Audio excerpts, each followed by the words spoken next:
Beberapa waktu yang lalu Gerakan Dayak Anti Narkoba mendapat laporan dari seorang pemuda yang melaporkan bapak kandungnya itu menjadi pengedar besar di Kabupaten Seruyan. Setelah kita klarifikasi dengan data-data yang ada, kita yakin kebenaran laporan itu.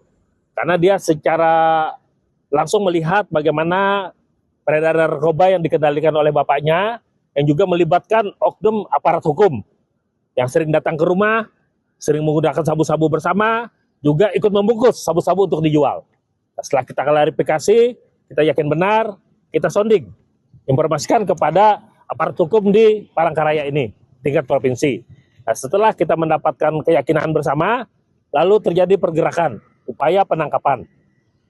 Namun disayangkan, kami menduga oknum dari institusi hukum itulah yang ikut membocorkan, sehingga ketika sudah informasi A1 ternyata bocor karena tiba-tiba bapaknya mendapat informasi dari oknum juga yang menyatakan ada pergerakan, akhirnya pergerakan gagal.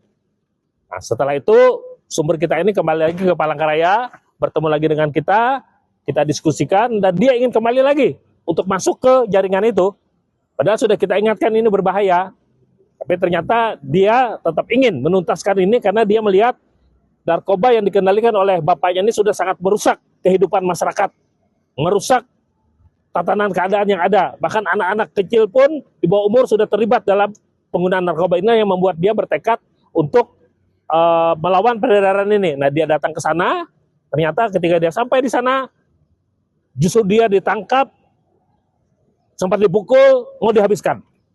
Dan ada oknum aparat hukum juga yang mengatakan bahwa cepat masih bawa ke dalam, nanti biar kita selesaikan. Nah, pengakuan yang disampaikan ini terekam semua dengan kita. Puji Tuhan, karena masyarakat setempat ribut, dia sempat lari, diselamatkan. Sembunyi dia di salah satu tempat.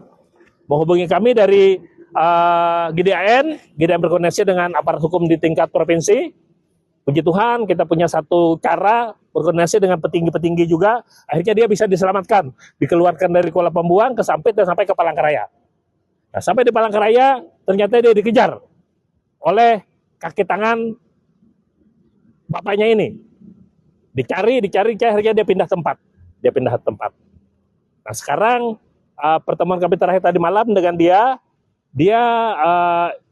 bersedia untuk membuka ini semua, untuk melaporkan ini kepada Dewan Adat Dayak untuk minta perlindungan hukum adat, dan akan melaporkan kasus ini ke pihak kepolisian di Ditreskrim Polda Kalteng terkait dengan pengancaman, dan akan melaporkan ke Propam Polda Kalteng terkait dengan oknum anggota yang dia lihat sendiri terlibat dalam peredaran narkoba ini. Nah, sampai saat ini kami tunggu sebagaimana kesepakatan, dia belum datang, tapi ini tidak ada masalah bagi kami.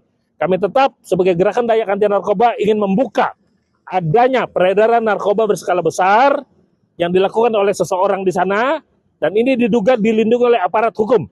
Dan ini kami minta supaya kasus ini bisa ditindaklanjuti sebagaimana mestinya, dan GDAN siap membuka semua data-data yang ada pada kami untuk membantu aparat hukum menindak tegas orang-orang yang terlibat dalam peredaran narkoba maupun oknum anggota yang terlibat dalam peredaran narkoba ini.